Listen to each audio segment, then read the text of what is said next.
Wow! It's 2 minutes to late night!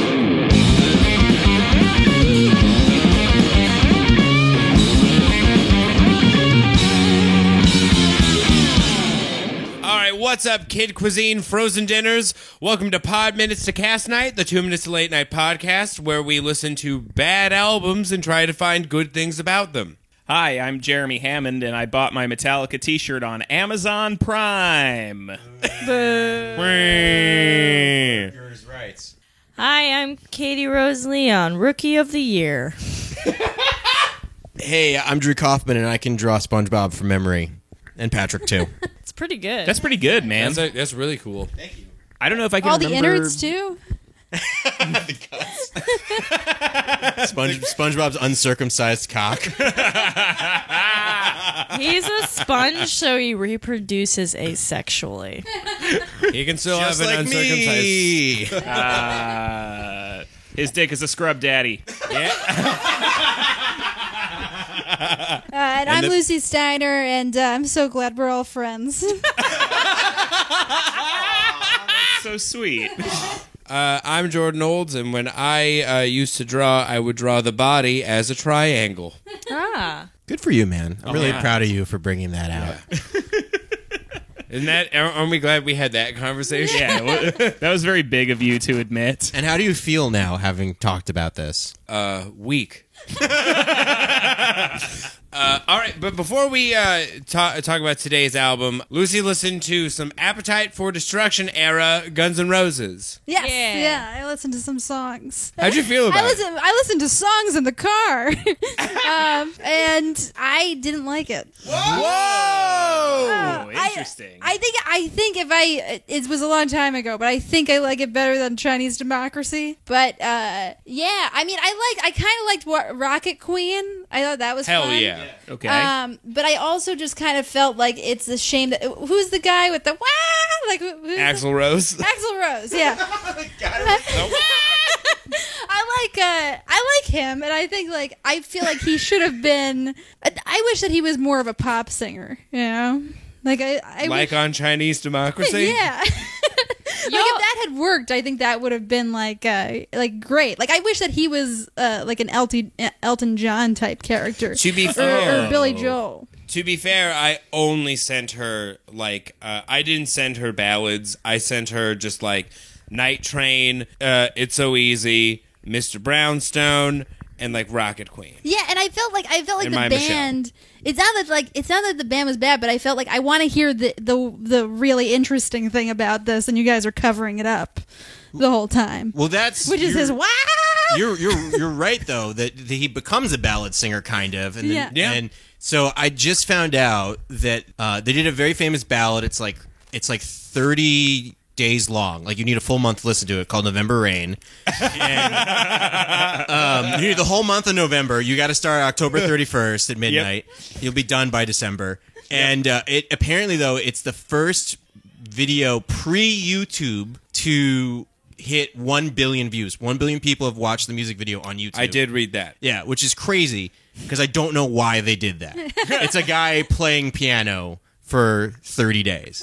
That's the music video. The whole thing is one endless build up to that one scene where Slash plays the guitar solo and the leaves are all flying around him and his shirt's open and you're like, fuck, that dude is hot. And then it's just over, and then they just do more Axl playing piano for another 9 years. It's a very Yeah, male perspective. I thought it's like a soap opera, and that's why it's soft, focused, and purple. And that's why I was like, yeah, I'm feeling emotions and feeling ways about stuff. Yeah. It sucks when it rains in November. I feel you.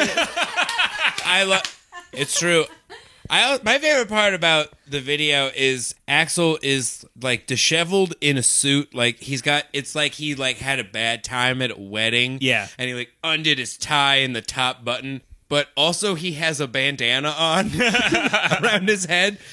So I want to know, I love that, to imagine that he didn't have the bandana on before he got disheveled. He undid the tie button and then put a bandana on.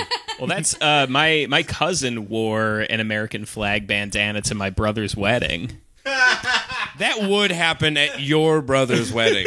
I don't know your brother, but that sounds That sounds like the most Hammond family shit of all time. I mean, it was on a beach. He got married on a beach, and my cousin has a big bald head, and he just was like, I got to cover it with something. The only one I brought was Old Faithful, the flag of our nation. What do you call it?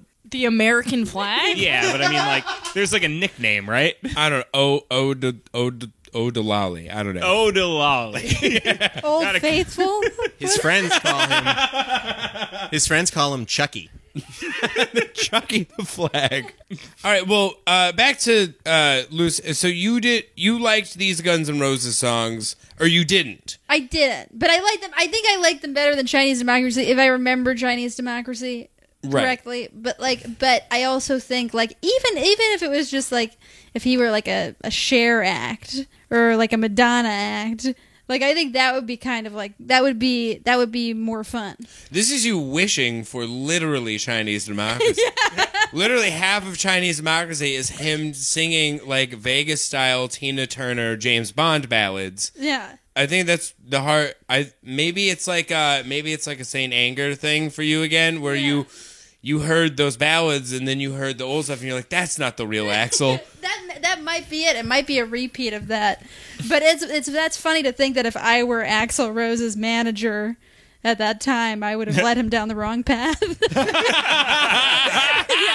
is what you gotta do. Comb your hair and get in front of a piano immediately. Start thinking about your feelings and let's get big. Put some feathers on it.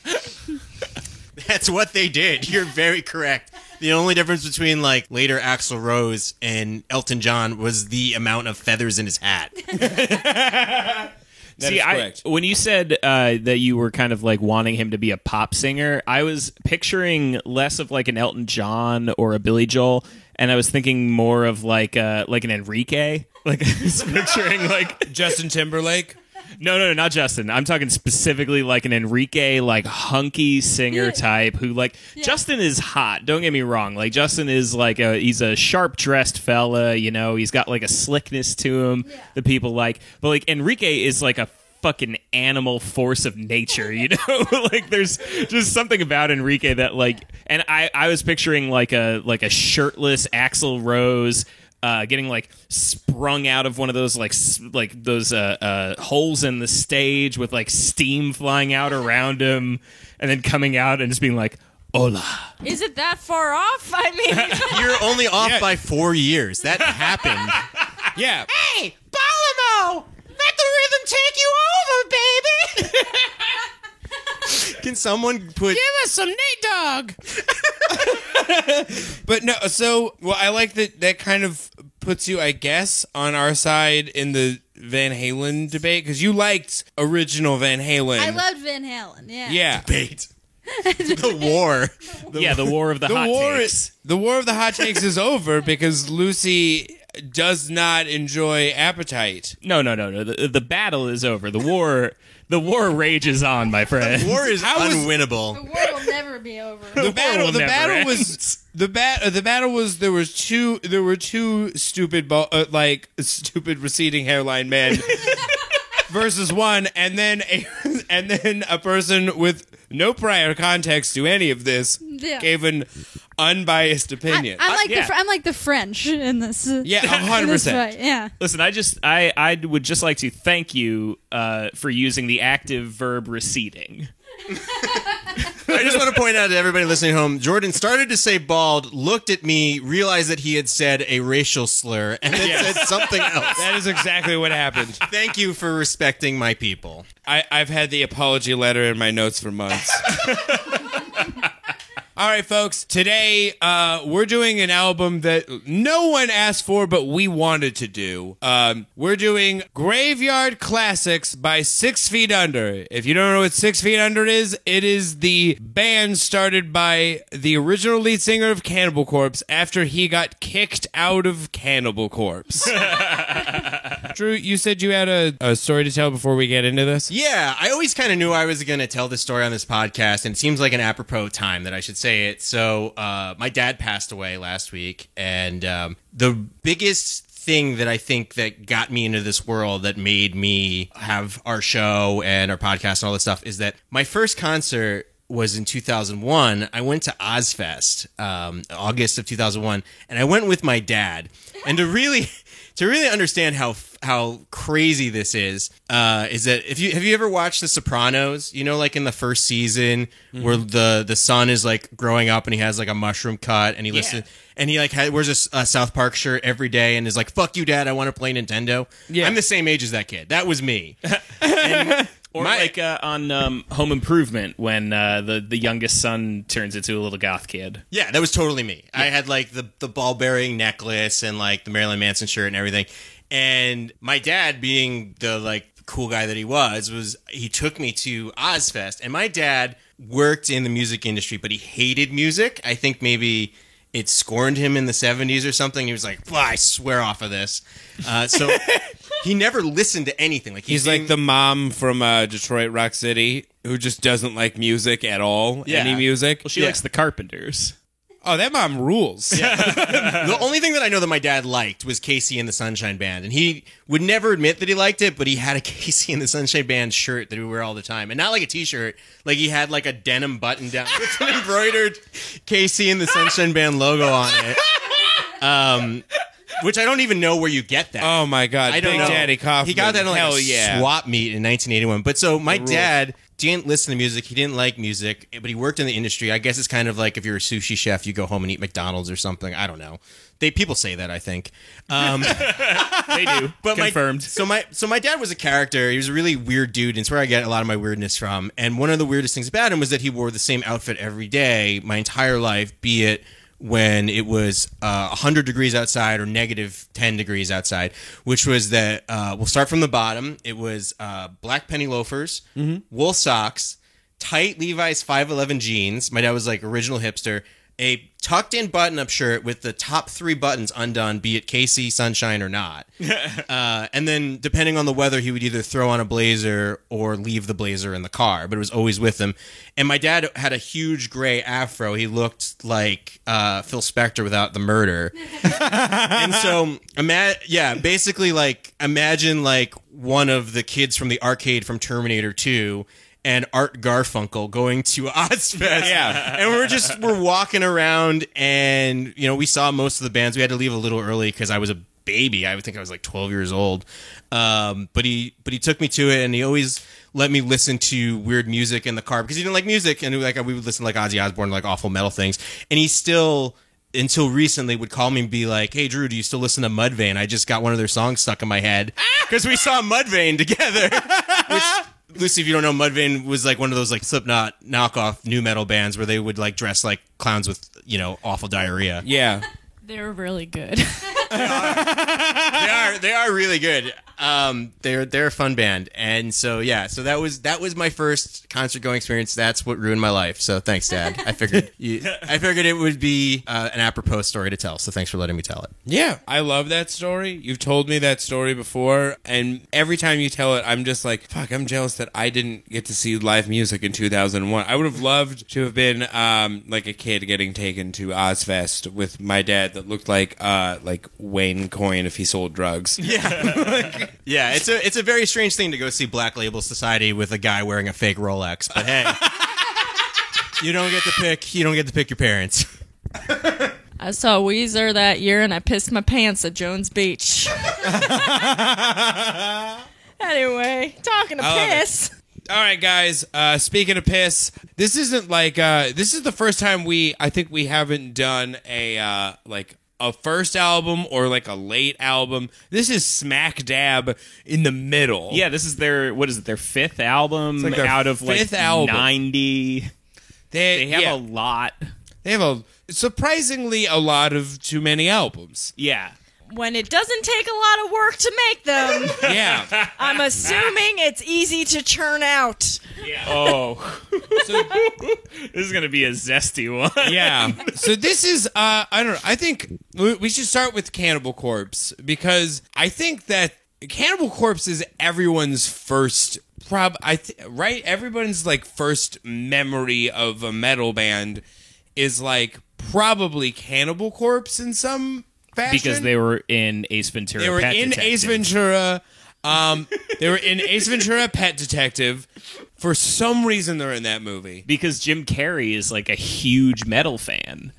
He's like a huge metalhead, and he used his platform as like the biggest guy in Living Color to like get all these metal bands little TV opportunities. Not a great endorsement of metal, but no, by no Yeah. means. Nor is Cannibal Corpse a good endorsement of Jim Carrey. I think that's a match made in heaven, if anything. Oh, I disagree. I think Jim Carrey is a nightmare. Did you see Jim and Andy? No. It's a whole documentary about how Jim Carrey is He's a piece of shit. Yeah. He's a big artist because he was mean to everybody on the set of Man on the Moon. Plus, also, if you're ever not tired of Jim Carrey, all you have to do is go on the internet, because the past 3 years of content has been, look how sad Jim Carrey is. He's got a beard now. But, right, everybody is like, I think definitely- everybody's one of their first things is hearing the name Cannibal Corpse and then never listening to them. That's true. Yeah, I was about to say I definitely pretended to know who Cannibal Corpse was Yes. to make boys like me. Right. I was like Cannibal Corpse, and because I knew you, Jeremy, I also lied about knowing who the Thermals were. I remember the first time I listened to Cannibal Corpse, it was after the wave of, like, Job for a Cowboy. God damn it. Which Drew can confirm. Look, is all a I'm going to thing. do, I can neither confirm nor deny Jordan's theory, but I will say that it's totally fucking true. Moving on. Let's not talk about this again. How did you feel about this album? First of all, Yeah. is the Cannibal Corpse the corpse of the cannibal or the corpse of the cannibal's victim? I believe it's the cannibal's victim, right? I think thought it was a dead cannibal. Then it should Yeah. be cannibals. Cannibal's It's a corpse. It's a corpse that is a cannibal. So it's a zombie. It's like a zombie, yeah, is what I thought. Yeah. Oh, mind blown. Really? Everybody? Okay. You'll never think of this band name the same way again. I thought it was like a guy who ate too many hands and then he died. Basically, as I understand how 6 Feet Under started, it's that Chris Barnes joins this band, Cannibal Corpse, does 2 or 3 albums with them. I can never remember. But his whole thing for getting really famous with them was writing the most disgusting thing that he could think of. Like, there's like the third song in their most famous album is like Addicted to Vaginal Skin or whatever. It's disgusting. And he decides that he wants to start 6 Feet Under because he doesn't know why death metal has to be so fast all the damn time. I think it's like he starts smoking a lot of weed and like wishes it was groovier, but also he's a weird stoner who just gets like meaner the higher he gets, I guess. Yeah. Like he's just a mean Yeah, dude he's when a he's high. mean dude, right? Because he, I mean, I know he's got. You had a thing that you wanted to talk about with his feud with. You should go first because yours is earlier. Well, so there, I read about the Chris Barnes versus guy from Anal Cunt feud. Which again, if you'd like to ask, is it an anal is it a Is the cunt in the ass or is the ass in the cunt? Just the ass and the cunt. Wait, real quick, because we're just going to be saying anal cunt over and over and over again. Do you know what anal cunt is, Lucy? I know it's a band. Yeah. Their whole thing was that they were this band and they were trying to be shocking with a name like anal cunt. Like their Yeah. t-shirts had like an A that looked like an asshole and a C that looked like a vagina. And their whole thing was like they would write 45-second songs that were awful and no one was ever supposed to actually listen to them. Right. But they had hysterical names like I Got Athlete's Foot in Greg's Shower. And they would make fun of people that they knew, their friends, and people that they hated in these songs. Yeah, a guy once told me that he opened for anal cunt. How fast did you run? Does that make him big or Oh wait, musically or as a comedian? musically? doing fine? Yeah, he's fine. No, that guy. No, he's not okay. Everyone who has opened for anal cunt has been hit by a car. That dude 100% eats paint. So be glad. Hopefully you deleted his number. Okay, so the Chris Barnes Anal Cunt thing, as I have come to understand it, is that they had some sort of misunderstanding, a dispute, and then Anal Cunt wrote a song called Chris Barnes is a Pussy. I can't believe anal cunt would act so erratically. So they write a song called Chris Barnes is a Pussy. Chris Barnes, I think reasonably is like, I don't like that. I don't like it one bit. That is not how Chris Barnes talks. Have you actually heard? I watched an interview with him. He just talks like this. Oh, that's even better. That's so creepy. He talks like a creepy old man, and he's just I don't know, man. He said, "I got the He panties talked like sewed this in inside." 1992 for some reason. He talks like David Lynch selling lemonade in the South. He talks like if Leonardo DiCaprio in Django Unchained just got like kicked in the mouth. He talks like Foghorn Leghorn on life support. Yeah. I say, I've loved every one of you. At least Foghorn Leghorn died by his family. I say I don't do well alone. Is he related to the little chicken hawk? No, No? That's just like some Finish kid who the hangs anal out. cut story. no, the chicken hawk's trying to eat him. Foghorn Oh, Leghorn is is related that to what the bit Scrappy was? Doo. Don't at me. I haven't seen it in so long. I haven't seen a Foghorn Leghorn The chicken in ages. hawk is trying to eat him because he's a big ass chicken. That's right. Yeah. Oh, and then that's and that's why I think feathered chickens look appetizing is from those cartoons. Yeah. Finish your story. I feel like that's technically bestiality, and I'm gonna call the police. Finish the story. Okay, so the story is that he wrote this song about Chris Barnes. Chris Barnes gets really mad. He avoids touring through Boston for a really long time because he doesn't want to run into the anal cunt guy. And then the anal cunt guy decides that he's going to go to Rhode Island to a different date of theirs just to go, quote, say hi. But really what he does is stand in the crowd of a 6 Feet Under show and just say Chris Barnes is a fag over and over again. How unlike someone from Boston. Also, just for some more context, Lucy, the guy from Anal Cunt, his name was Seth Putnam. There's a very famous picture of him getting his getting oral sex performed on him while he's completely naked and shooting up heroin. You can easily find this photo on the World Wide Web. AOL keyword dirtbag.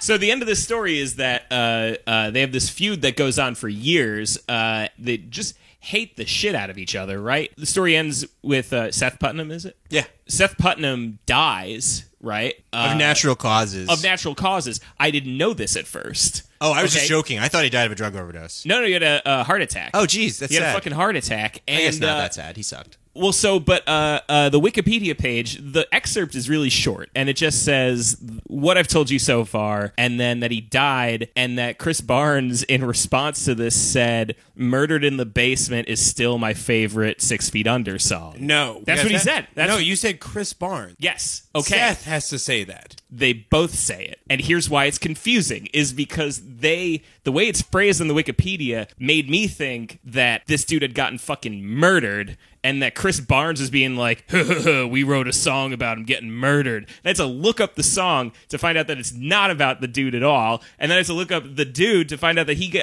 had a fucking heart attack. This isn't going anywhere, I don't think. But the point No. is that there's this feud between them, and they're the worst two people ever. Okay. But also, just so you know, if you don't like the way that the Wikipedia is read, you can edit Wikipedia. It's very simple. That's what it's designed for. That's Yeah, no, I think You should you fix just. that. I think you got confused by a grammatical error because that story made no sense. I guess. I don't know. I'll Yeah, dude. discuss I think it but- was like his final thing on it's. I read that Seth's thing is like his final note on the whole thing was just like, yeah, whatever. My favorite 6 Feet Under song is "Murdered in the Basement," which has to be ironic because that is the funniest, worst sounding death metal song I've ever heard. Yeah. I love it. It's so bad.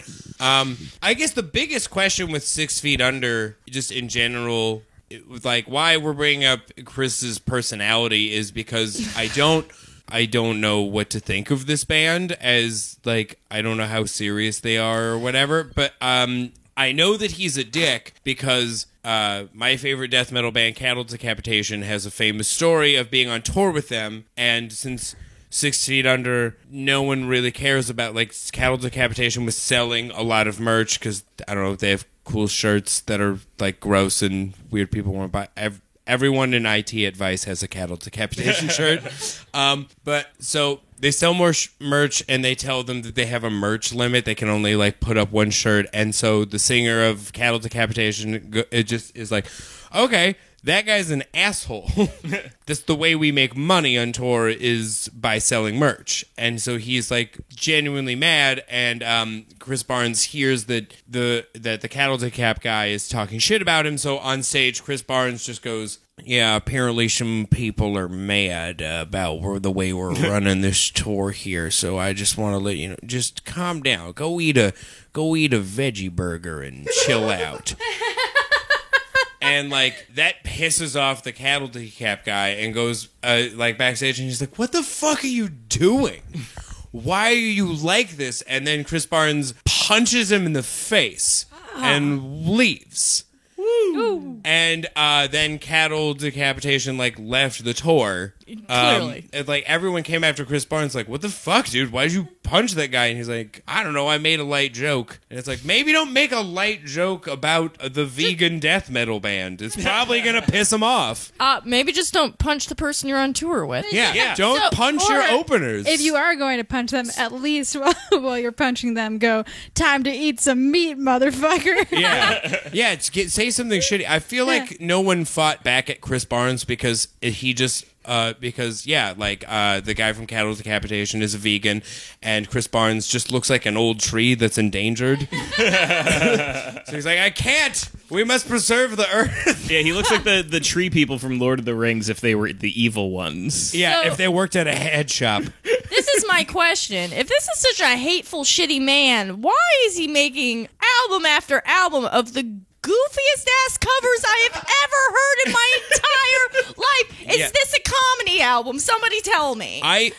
Let's start this off. We're going to start this off with a new segment on the show. We're going to start this off with Lucy. I want to know why you think this album exists. What do you think happened? So I think that this album was born because a friend of 6 Feet Under challenged them, and they were like, if you're so great, then why don't you go and try to win first place in Battle of the Bands in Long Island. So they're kind of like at the end of their rope, and they like really want to prove themselves, and so they decided to dress up in disguises and compete in Battle of the Band. And while they were practicing, the lead singer started choking on cashews.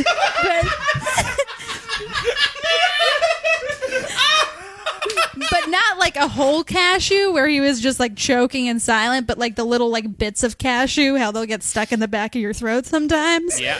And so he choked on those for about like 45 minutes, and then this album was born. To be fair, that's 100% accurate. Yeah. That is actually what happened. I read the how this Wikipedia happened. page. That's Yeah. what happened. And I mean, if you think about it, also, every one of these songs on this album is like pure Battle of the Bands, like go-to song. Like, what are we gonna do? Smoke on the water, or are we gonna do TNT?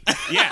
What are we gonna do? It's literally it's a beginning guitar book brought to life plus the Cookie Monster. This is an album recorded at one of the St. Vitus karaoke's we've gone to. Yeah. It's just literally a guy who's doing like it'll be funny if I just do death growls the whole time, but he's doing it for 45 minutes at karaoke. And I think it's weird because I love it. I love this album. I love this album. Y'all are crazy. That's insane. Okay, yes. This is absolutely Katie, This is a hot Here we go. garbage factory. Wait, The room where's is Lucy? divided in half. I Where's totally Lucy? agree with Katie. I don't understand that. I don't understand. You did it. You understand it better than anybody. You picked up that it was the Battle of the Bands. This is. Yeah. I might have like I might see like 2 redeeming songs on it, but in general, this is the kind of metal that I feel like I have come across and flipping, and I've been like, nobody actually likes this. Like people must be pretending to like this. Yes, you are correct. 100%. But that, you know why we think like this is because we were in stupid metal bands in high school. We did this shit. I was in a stupid metal band. Okay. Jeremy, We I- covered hold No on. Sleep Till Brooklyn. Yeah, dude, hold on. I can tell you why I like this, and it goes back to I feel like I've brought up Megadeth's No More Mr. Nice Guy every episode of the podcast. You 'cause have. I think it's the best cover of all time, because I think if you want to look at this album, this is a cover album, and you have to discuss what makes a great cover. Okay, And- we're gonna pause real Oh, quick. pause. Next time, everybody, We're gonna listen to the No More Mr. Nice Guy cover and confirm this DNA, because I have no idea. I've heard 2 of the cover songs on that Megadeth album, and they are weird. So I don't know. It's not a good album, but that is a great cover. The thing for me, okay, so what I think makes a great cover. If you do a cover that sounds exactly like the original, it sucks. No one wants that unless you're at a wedding. No one wants to hear that. You're right. If you do a cover that's so far out of what the original was that you can't figure out what the song is unless you're like, "Oh, this is that."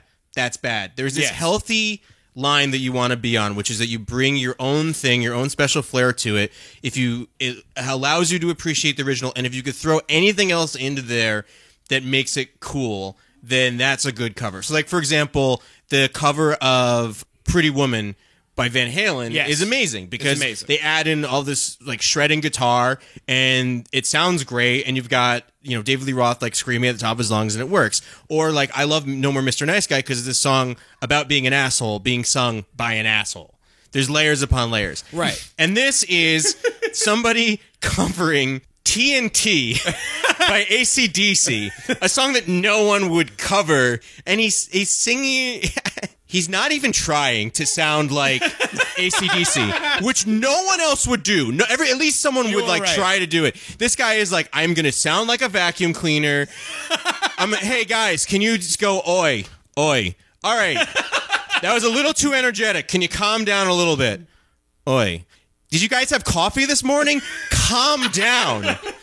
No one would do that. And it just is crazy they would do this. These guys learned every note of the song. They're exactly the same. It's like they're singing over karaoke. Yeah, but they drop-tuned it. Did you guys listen to any of the songs that you don't really know? Like, yeah, I listened to every single song that I didn't know, the original version. Like, I didn't fucking know Holocaust by... but I love that They song made it now. rip. Now I love it. They made it rip, dude. Their version of Holocaust, I never heard that song before. They made it rip. I don't think it rips. I think it's awesome. The riff sounds good. And but I will he's- even say that I like their cover of Stepping Stone better than the Minor Threat cover of Stepping Stone. I think it's awesome. I think it rips.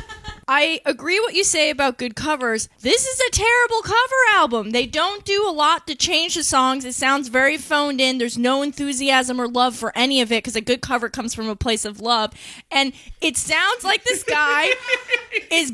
Okay, so you guys have been working musicians. You've probably seen this because you're from weird small towns like the rest of us are, where somebody's weird mom decides they want to be a singer, so they bully all the musicians in town to come be in a band with $30 each, and they're all dead-eyed on stage playing the cover while one person, this mom, is wilding out singing. And that's what this is.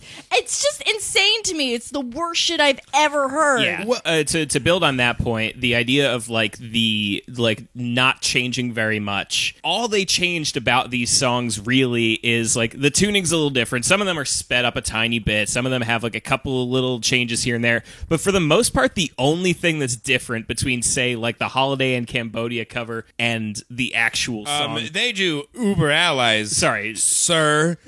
Sorry, the California Uber Alice cover and the original is that it's got, obviously, his fucking stupid voice. And that they just put a fucking metal zone on it. It is the weirdest choice for, like, he sounds like this on all of his albums. He does not sound like this on Cannibal Corpse songs for some reason. He's doing, like, I don't know where the voice comes from in this. It just really it sounds like he's doing an impression of the tiger cave from Aladdin. Like, Who deserves my slumber? I will say this. I would love this album if it was made in a self-aware mindset. If it was made and they were like, this will be fun. But you went and introduced this whole album with what a jag-off this dude is, and there's no way this was made with fun. It was definitely made out of spite and hatred. I think there is a part of it. He knows that it's fun that they're doing, like... He doesn't think it's sick completely that they're doing TNT. He has some humor about it, but I think the difference of it is like I have an old band. I had a band in California.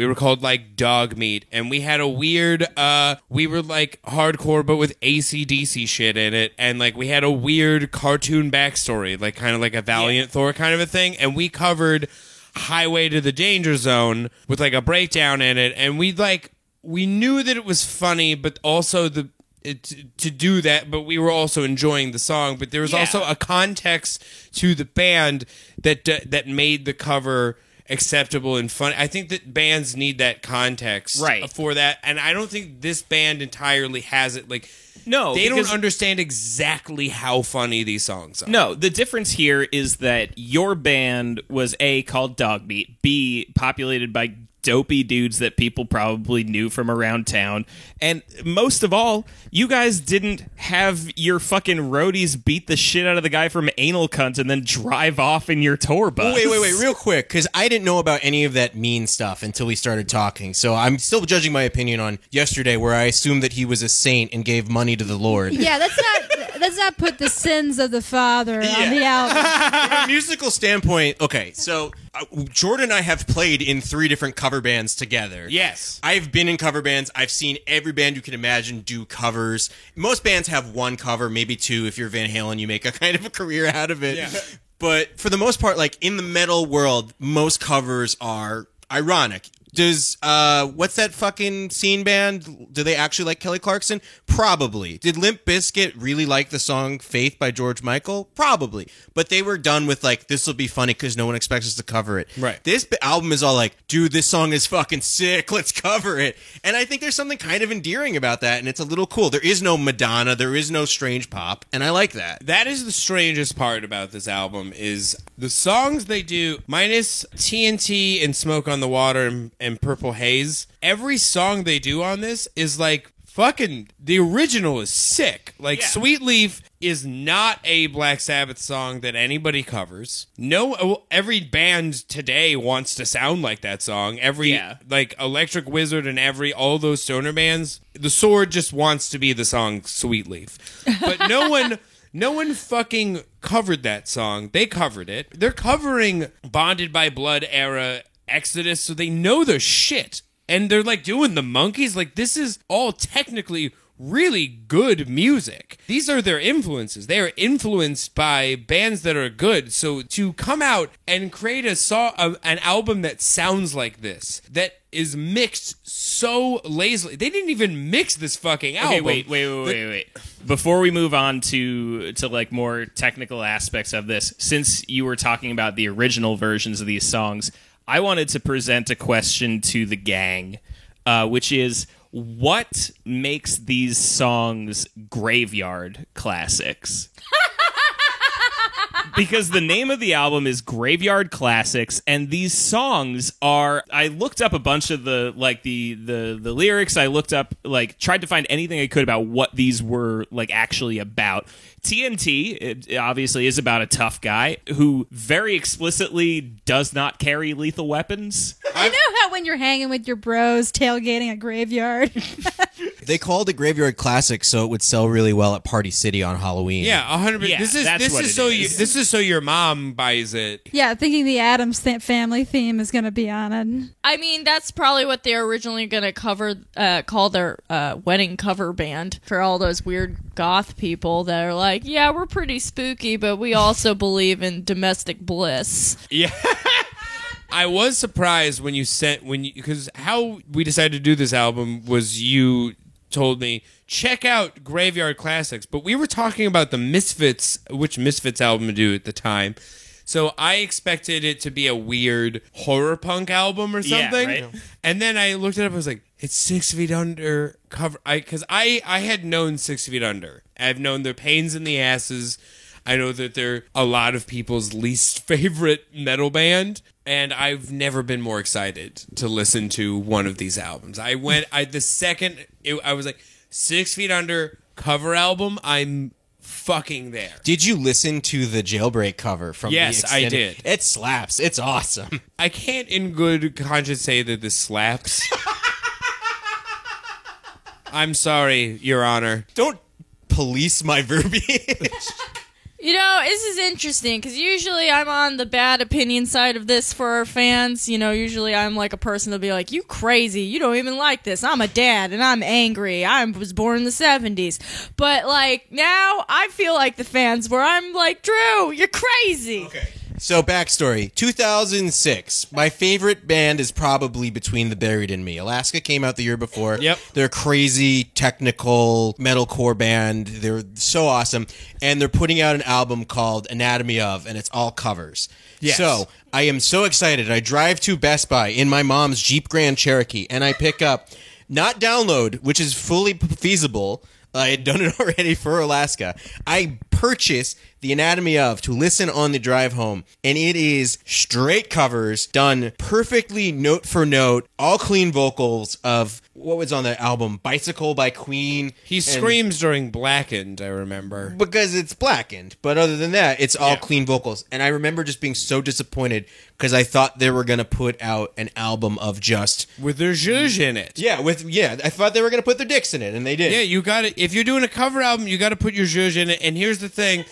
For a 6 Feet Under cover album, this is what it's supposed to sound like. Yeah. It's funny as hell. Their dicks are in the clouds, and they're one with Allah. It's great. I don't know. Like I said last time, like there's a difference between someone who likes Rock and Roll Nightmare or Evil Dead. I think I'm gonna rephrase that reference. I now think that 6 Feet Under is like the Evil Dead of bands, of like these death metal bands. Like it's like charming and stupid, but they were really trying to make something good. But it's also really funny. It's Evil Dead 1, and what Morbid Angel is actually just the movie Constantine.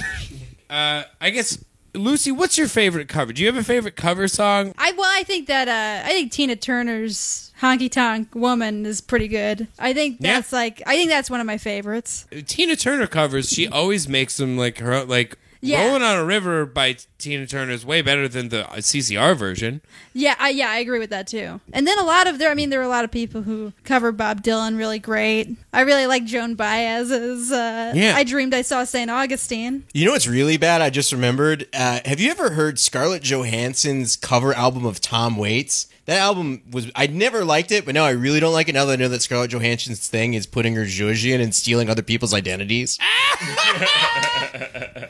Well, we're going to listen to that in a later episode when we're out of metal. I don't know. Well, like Katie and Jeremy, you didn't think this was like a little fun to listen to? Okay, I think it was very funny. Yeah. I think it's outright funny. The thing I kept noticing is that they're only really funny up until the first chorus. And then once you pass the first chorus, Yes. it feels like watching a fail video after the person falls over.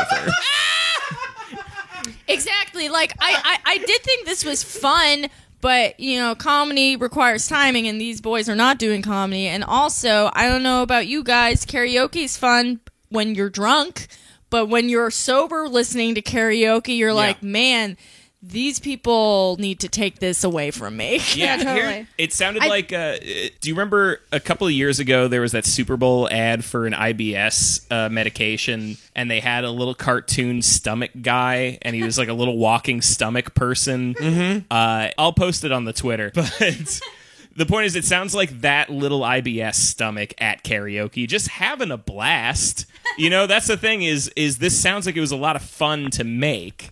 I just don't think I would ever listen to it if I wasn't trying to make somebody laugh. Really twisted my ass up on this one is like, if this was just like a freebie, on like a burnt CD or some shit, then I'd be like, yeah, whatever, like a bonus content. But they put this out as an album on its own, and I think that's bullshit. Yeah, if these were spread out across a couple of albums, this would be great. This would be really fun. Yeah, or like I said, like if it was just for freezies or something, like a surprise, like, oh, and also if you order a t-shirt, we'll send this bullshit that we recorded on the bus. But like, it's lazy as shit. This is lazy. Yeah. No, I can totally believe that this is what it's supposed to sound like. I just don't believe you that you like it. I think you guys are lying. I don't think it's lazy, and I know that because we were making Cookie Monster vocals the whole time before this podcast started, and within 12 seconds I was out of breath. This dude did it for a whole album. The one thing that I will say that does suck on this album is the random high-pitched scream that he does for absolutely no reason. where he sounds like he's voicing a puppet bat whose only character description is he's horny. I mean, That's it's true. Creatively lazy. Like, I have Yes. no doubt that this takes technical skill to do. I would never argue that. But Oh, like, no, it does not. No, But- this Doesn't is at all. this is slop. I'm being a shit. I don't actually think. But like, I owned a guitar tab book once. Like, am I in a band now? No, clearly not. Dude. Well, here's the thing. Jeremy brought up earlier that like it's like you get to the chorus and then you're done. I feel like they picked songs because I knew a lot of these songs, I was ready for him to do certain lines in like in the voice. Yeah. Like Sweet Leaf is my favorite cover on this album because every single time I'm so ready for him to say the next like I love you. It's so funny. It is, Yeah, baby. Oh, it is yeah, so baby. funny. It's So also funny. why I love listening to the music that the Macho Man Randy Sav. I mean, I will admit that's very fun. You know, it's funny to hear California Uber Allies as if it was coming through a demon in my vacuum Oh, yeah. cleaner. I forget which. I guess it was TNT, but when he was it made me laugh out loud when he was saying this the lyric of "women to the left of me, women to the right." I know. 'Cause I just imagine like two women just like sitting next to him very uncomfortably, just like Yeah, he's talking about the women next to him on the bus. I couldn't figure out when they covered Blackout by the Scorpions why he sang sometimes. Yeah. What? I was one like, song. you did this. Why this one and not the other ones that also need singing? Like, what? What is? But why that song? Why not just do like "Rock You Like a Hurricane"? He definitely was like, no, that song is too mainstream. Oh, what Jimi Hendrix song should we cover?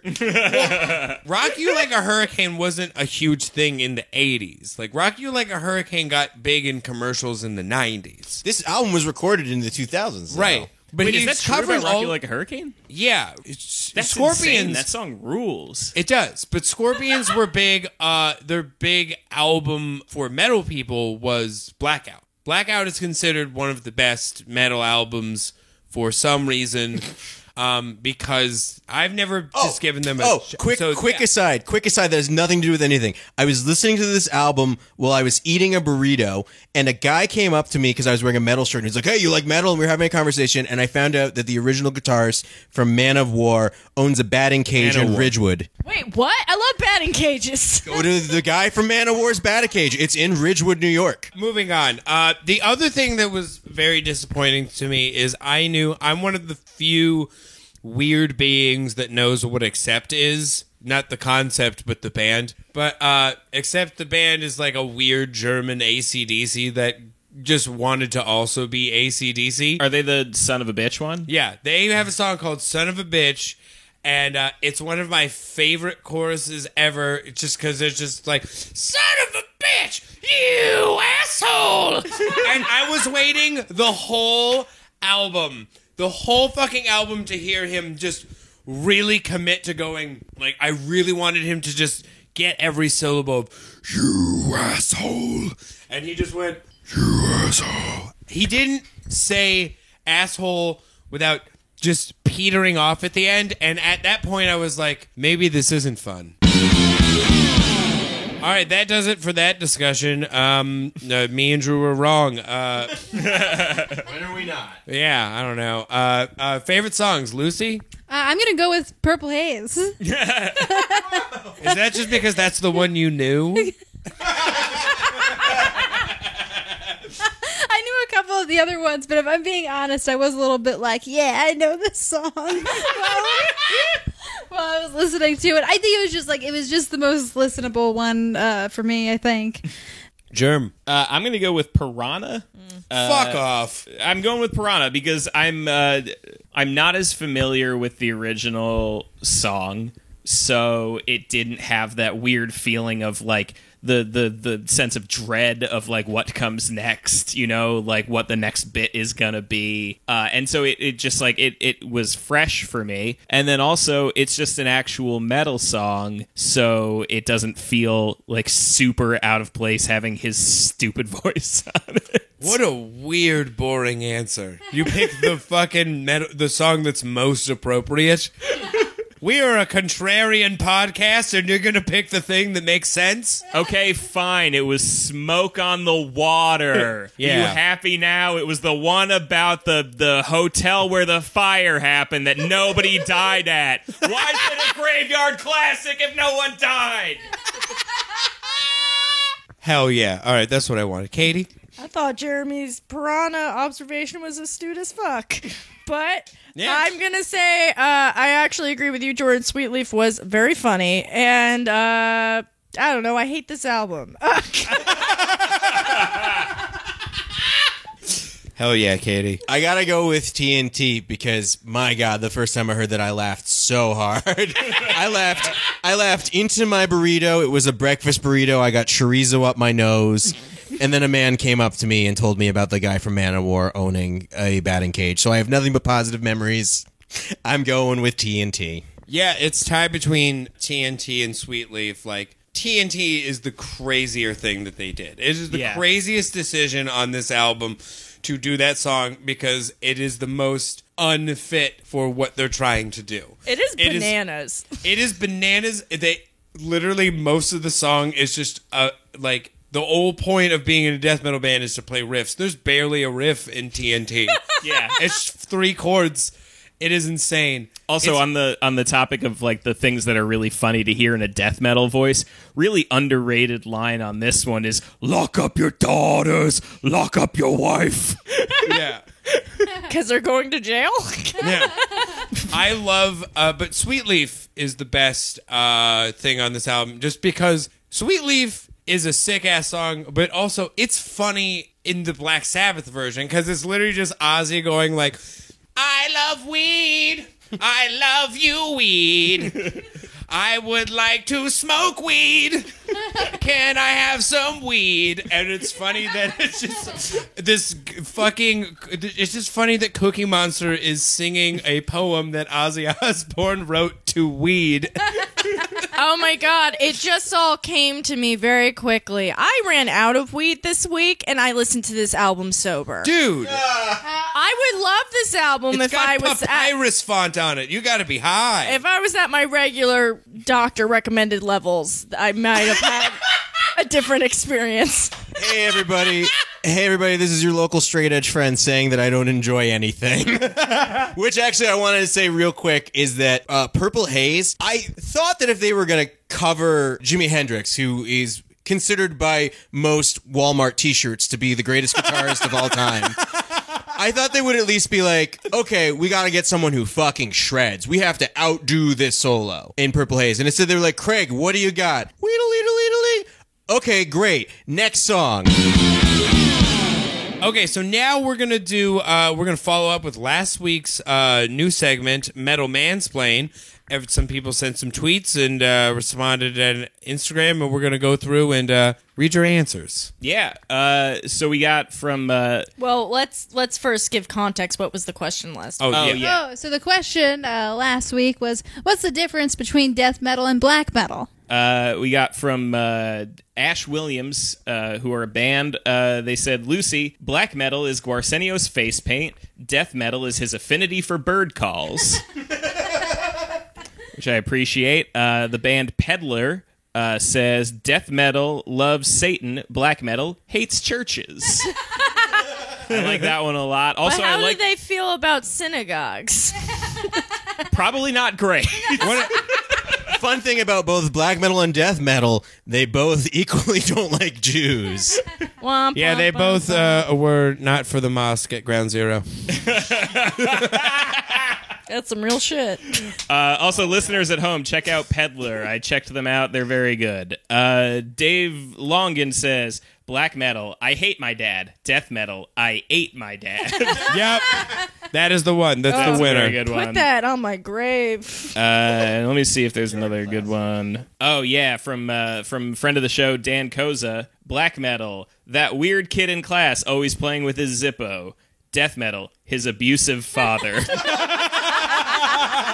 That one was my favorite. That one kills. Yeah. That one is so funny. But that's Dan. He's a comedian. That's cheating. Yeah.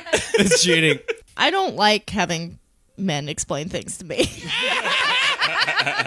Yeah, we got to be a little meaner to some of these people. Like, isn't that the whole But point? they were all so charming and fun. Like, none of them were Yeah, annoying. actually, I bet this yeah, one none will- of you guys were problem. pains in the ass. Yeah, this is I actually would incredible. actually like to congratulate our constituents for shocking me with how charming and polite and funny they are and how not mad I am at them. Who would have thought that just 2 months ago we were getting weird comments about the white ethno states? But as a male feminist, I have to say shame on all of you for mansplaining my friends. I'm an ally, and I will come after you. But what did you do, though?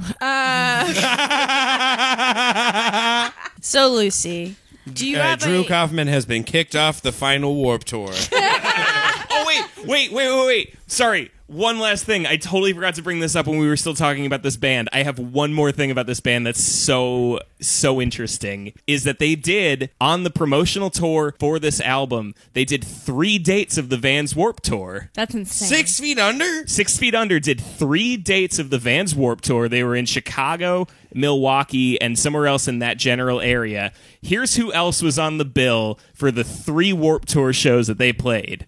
Green Day, No Doubt, Papa Roach, and the Black Eyed Peas. What? What was this year? What was the year? 2000. What was the year 2000, you guys? It was. I went to It this really Warped was a Tour. magical time. I think the computers did shut off, and think- we had to start from scratch. Wait, I also went to that Warped Tour. Yeah, it was the but- Green Day year. But it was in New York. Yeah, at Randall's Island. Yeah. Sorry, it's just a really interesting No, you're factoid. right. But here's It the is thing. funny that they've always had Warp Tour at Randall's Island, which is a prison.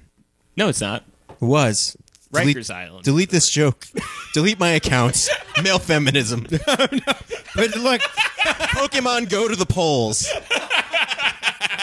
I would like to let everyone know that every time Drew has to have a riff about male feminism, he has to literally grab a microphone out of my hands. Drew has literally right. stormed out of the room, Go get him so we can finish and this Jordan song. has locked it. I locked it up. All right, guys, you can follow Drew Kaufman, the bad boy, a.k.a. Bad at Podcasts, at Drew Kaufman Photography on Instagram and at Diet_Hellboy on Twitter. Really quickly, Lucy, what is your metal mansplain for next week? Hey, metal fans, I'm Lucy Steiner, and I have a dream. I'd like you to help me with it. Please suggest to me vocal exercises that I could do to achieve an optimal death metal growl. Videos get extra points. You heard it here, ladies and gents, but mostly gents. Actually, only gents. All right, plugs.